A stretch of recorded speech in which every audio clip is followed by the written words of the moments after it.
Well, we're tackling Shakespeare, specifically why he's still considered the top dog in theater, especially when it comes to tragedies, even after 400 years. Ah, the Bard. Always a hot topic. His plays, they're alive, living, breathing entities that still pack a punch, provoke, challenge, even incite chaos. All right, picture this. Paris, 1934. The city's on edge. Political tensions are running high. It's a powder keg ready to explode. Now put yourself in a packed theater. The play is Coriolanus. Coriolanus, one of the lesser-known tragedies, right? True, but powerful. The audience, a mix of opposing political factions, they're watching this play about political corruption, societal unrest, and they're disturbed, deeply disturbed by what they're seeing. Why? What's so disturbing about it? Because it's like Shakespeare's holding up a mirror to their reality, their anxieties, and it hits a nerve. Arguments erupt in the audience, then fistfights break out. Right there, and it doesn't stop there. The unrest spills onto the streets, escalating into a full-blown riot. A Shakespeare riot. It's remarkable, isn't it? Shakespeare's plays have always been intertwined with politics. His genius lies in presenting these complex characters and situations where there isn't just one single interpretation. Both sides of the political spectrum, they were using the same lines from the play to justify their outrage. His plays are like chameleons, adapting to different times, different cultures, and sometimes they even spark a revolution. That's incredible, but to really understand how he does it, I think we need to dig into the man himself. Let's do it. While he was obviously a product of his time, his brilliance wasn't just about being in the right place at the right time. So there's more to this story. He had this remarkable talent, this ability to take existing stories, historical accounts, and breathe life into them. Oh, interesting. So he was inspired by what was already out there. He was. Take Holinshed's Chronicles, for example, a detailed historical account published in 1587. The same year, Shakespeare arrived in London. I guess that old saying, there are no new ideas, only new ways of telling them, applies even to the greats. It certainly seems so. But how did he take these borrowed plots and elevate them to, well, Shakespearean heights?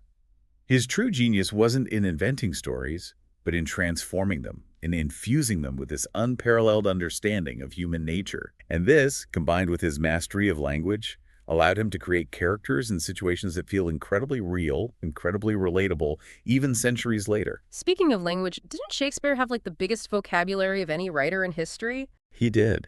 His command of language was just remarkable. But it wasn't just the sheer quantity of words, it was how he used them. He created vivid imagery, witty dialogue, and those incredible soliloquies that give us this direct line into a character's deepest thoughts.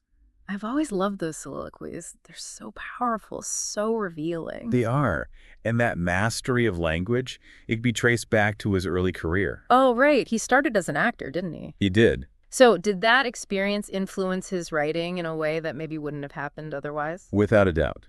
Acting gave him this instinctive understanding of how language works on stage. Like how to write dialogue that feels natural, how to use pauses for effect. Exactly. He knew how to captivate an audience, how to make those words come alive. But you mentioned historical context earlier. I did. You said Shakespeare arrived in London just as the theater scene was exploding. It was a pivotal time to be a playwright. So imagine London in the late 1500s. England is on the rise, becoming a global superpower. A sense of national pride. A thirst for stories that reflect that new identity. Exactly.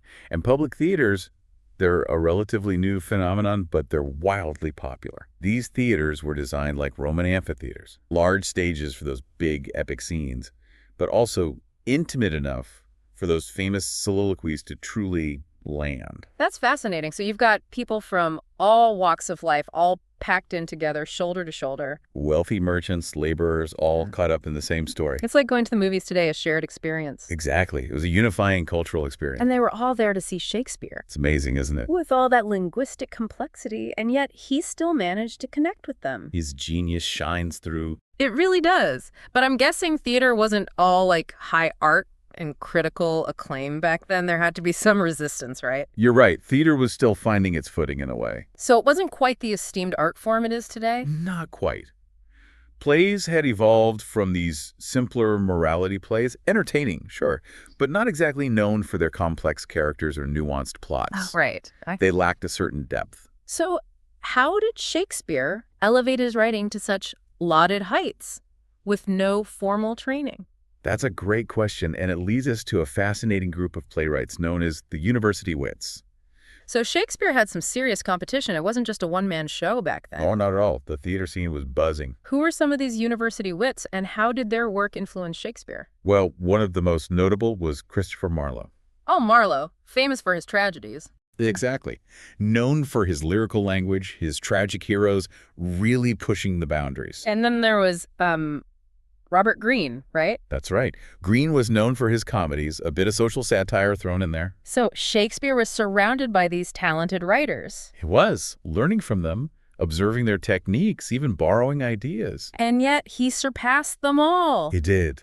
That's gotta sting a little bit if you're one of those university wits. Seeing this guy who didn't even go to university stealing the show. You're right, there might have been a bit of professional rivalry going on there. A little bit of jealousy, perhaps? It's possible. Some of them, like Robert Greene, weren't exactly shy about criticizing Shakespeare. But let's shift gears a moment, shall we? Sure thing. Let's talk about Shakespeare's legacy.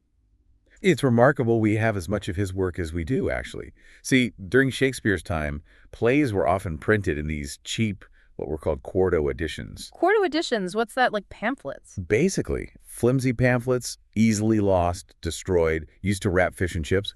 Only 18 out of his 38 plays were published like this during his lifetime. Wait, so almost half of Shakespeare's plays could easily vanish. So how did they survive? How do we have them today? Well, we can thank two of Shakespeare's fellow actors, John Hemingway and Henry Condell. Okay.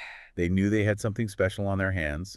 They understood his genius. 7 years after Shakespeare's death, they compiled a collection of his plays meticulously, and this became what we now know as the First Folio. The First Folio. Yes, a true literary treasure. It was about cementing their status as significant works of literature, ensuring they would be studied, analyzed, debated for centuries. And thank goodness they did. I mean, today, those surviving copies of the First Folio are considered incredibly rare, valuable. Right, they're priceless.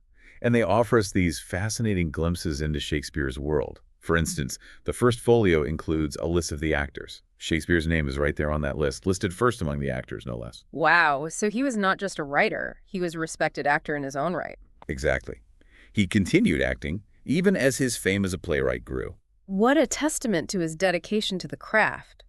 But what roles did he play? Did he take on those big, tragic heroes? You know, there are only two roles that we know for sure he played. The ghost in Hamlet and Adam in As You Like It. Interesting choices, the silent specter and the elderly servant.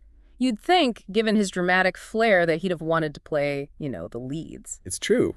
Maybe he preferred to let his words speak through other actors. Or maybe he just really enjoyed the challenge of those smaller, more nuanced characters, We can only speculate. It does make you wonder, doesn't it? But the First Folio also gave us something else that we still use today, right? That's right. The categorization of his plays as comedies, histories, and tragedies.